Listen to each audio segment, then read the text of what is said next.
Sree.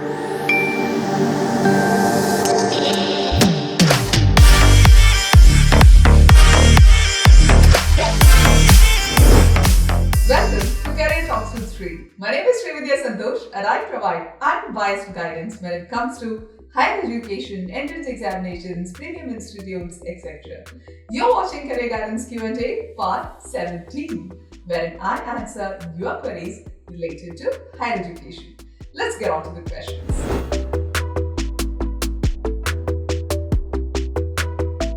The first question is from Shisa, and it's a long question. Ma'am, I'm currently at 12th grade bioscience and I hear a lot of people telling about medical coding.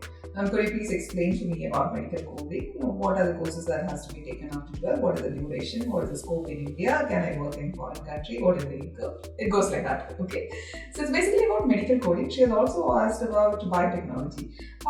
Please, when you ask a question, don't ask two questions as a single comment, because then I'll be wasting a lot of time in that question and I'll not be able to pick another person's question, okay? So whenever you put a question as a comment, try to ask about one course or one exam or whatever, fine? So let me explain about medical coding here, because that is what you've asked in 3 or 4 sentences, okay? Fine.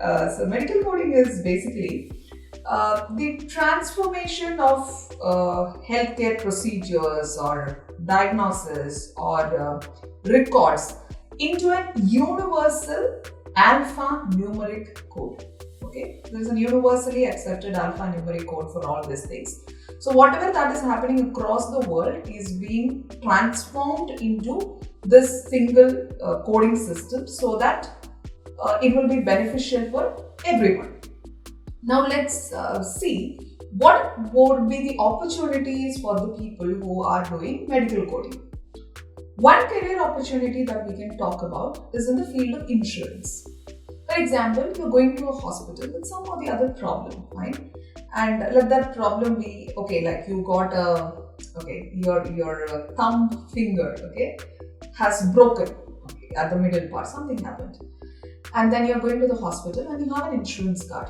Normally, you will be submitting that insurance card at the hospital and they will tell you, okay, like we will submit it to the insurance company, and after getting their approval, we will proceed further. So by the time we'll say that, okay, like we'll pay from our pocket and then like we will get it from the company, or some people say that, okay, let's wait for the approval and then they proceed according to the intensity of what has happened to you, right? You take a decision here. Now, what happens after you give the card to the hospital? The hospital people has to inform the insurance company, right? So they can't say that person X has come here with a broken thumb, okay, and the person's right thumb was broken. No, it is not like that. It has to be very clear. For example, even if it is the thumb, the upper part of the thumb will have one code. The lower part will be having another code. One side will be having another code. Okay, like it goes like that. So instead of mentioning that the person has come with a broken thumb, they will be passing this information in an alphanumeric format. So after reading that the problem is in the thumb area, somebody has to transform it to the alphanumeric form, right? That person is a medical coder. Now, once when it reaches the insurance company, there will be somebody who will be decoding it also. So, this is one opportunity, one of the career opportunities of medical coders. Now, to become a medical coder, you can even do this course after grade 12, because it's not a degree program at all. Okay, don't think that like it is a degree or a master's degree or anything. No, it is sort of a, what would I say? Not even diploma, okay? Even like some of the institutes provide it as a diploma program too. So you are actually undergoing this course, and there are certain level of licenses that you have to get through if you have to be absorbed by like certain level of companies. If it is like normal thing, just the course would do. It is basically that you should know like what these alphanumeric codes are. And it's not mandatory that you should have taken science stream, bioscience for your grade 12 and all. Even humanities students can go for medical coding. That's not a problem at all. I've seen a lot of people who have studied something totally different, and at the end of the day, at the age of like 25, 28, 30 and all, getting into medical coding. That's also happening nowadays. And but one thing that I've noticed is Lot of institutes have started medical coding program. That is why it has become very popular now.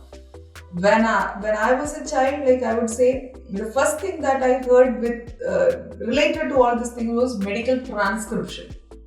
Okay, now it is medical coding. Both the things are like a little different. It's not the same. But now medical coding is booming because of the, I would say, like more of insurance companies are taking people on board because a lot of documents are getting converted into this alphanumeric form. So that is where an opportunity is. Okay. Now, can you work as a medical coder in a foreign country? Definitely, you can go to a foreign country and start searching for jobs. It is possible because any country would require a medical code, and since it is a universal alphanumeric thing, it is nothing like, okay, I studied something totally different in India and another country it is going to be entirely different. In certain places, for certain things, there is like little difference. That's what you learn like when you do your medical coding and all. But still, you have n number of opportunities in foreign countries also. But I would say now it is sort of getting oversupplied, okay? Because too many children are studying the medical coding program. So if you are that much interested in getting into a career of medical coding, then please proceed.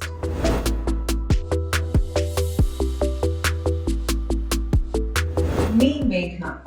What is DOrtho and its eligibility? DOrtho is Diploma in Orthopaedics. Now, when somebody says diploma, you can think about many kinds of diploma programs. You can do a diploma right after your 12th grade. You have diploma programs that can be done only after completing your bachelor's degree. Here, the DOrthopaedics program is something which can be done only after completing your bachelor's. That too, MBBS. This is basically a 2-year program which is called Diploma in Orthopaedics, but commonly known as DOrtho program. Okay. So, if you are planning to get into a DOrtho program for your 12th, go ahead with your physics, chemistry, bio, write your NEET examination, get into MBBS, and then proceed with DOrtho program.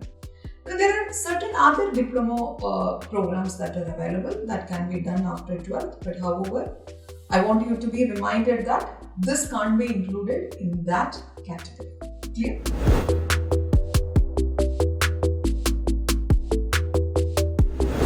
The question is about investment banking. Okay, when you get into investment banking, you do investigation, analysis, research, also underwriting. Okay, now to become an investment banker in India, there is no course called a BSc in investment banking as of now. Maybe like it will come up very soon because like it is getting very popular. Certain of the careers, when it becomes popular, the universities, they start programs which are related to this. Example, BSc in virology. Okay, so there are like a lot of programs, or even like these programs would have been there, but like nobody was aware about it. But once something happens, when pandemic happened, people got aware about virologists. That was when the program called BSc Virology became popular. So investment banking may also become a bachelor degree program very soon, but as of now we don't have that. A person who has even done a graduation in something which is related to finance, or a professional course like a CA, ACCA, CMA, or like CFA or anything, can get into investment banking. So once you become an investment banker, you are basically raising money for your client or for your company. So there is a lot of research that has to go into it. So if you need to raise that sort of a money, right? A lot of analysis to be done because you have to pitch to the right person for doing all these things. There are very famous investment bankers in India who has earned, I would say, like millions in a year. Even if you Google, like you'll find the name of those people.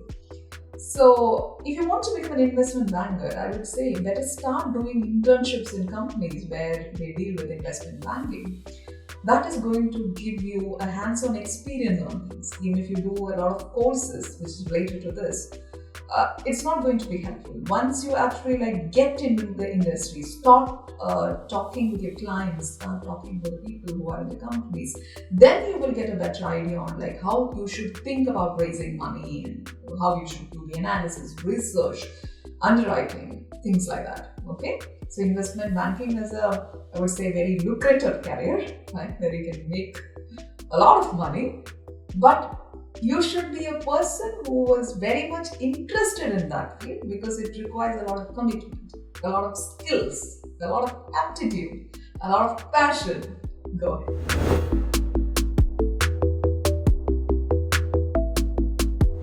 BGM Blaster.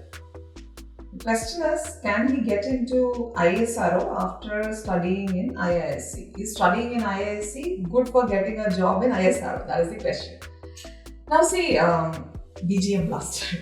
The IISc, they don't give a 100% confirmation or like assurance that you will be absorbed by ISRO after completing a program from IISc. There is nothing like that. But after completing a course from IISc, you can apply for jobs in ISRO.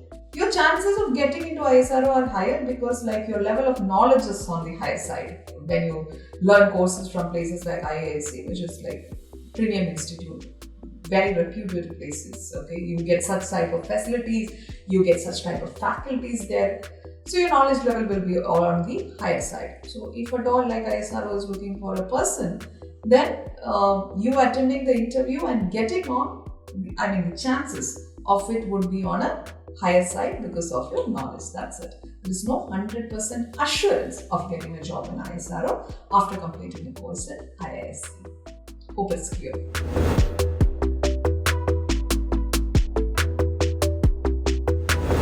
Question is from Venkata Ramana Devuri. Madam, BVSc or Pharm D, which is better? Venkata Ramana. I had actually discussed about BVSc in one of my previous Q&A videos, and I think like I had done a separate single video on Pharm D itself. Both these courses are entirely different, my dear. And if you ask me like which is better, there is no one generic answer that I can give. It totally depends on your skill sets, abilities and passion, okay? Because both are different areas. In BVSc, you are going to deal with animals. And in Pharm D, the thing is totally different. If you have not seen the video which is related to Pharm D, I've given it in the I button. Please click that and like watch the video so that you will get a better idea on what Pharm D is. So, and you have to understand what exactly your skill set is and then choose one among this. Good luck. So here we come to an end of this week's Career Guidance Q&A. Whatever confusions that you have regarding your higher education or like entrance examinations that has to be written, eligibility criteria for entering into institutes, please drop in those questions as comments below this video so that I can pick those questions and answer in the upcoming video. See you!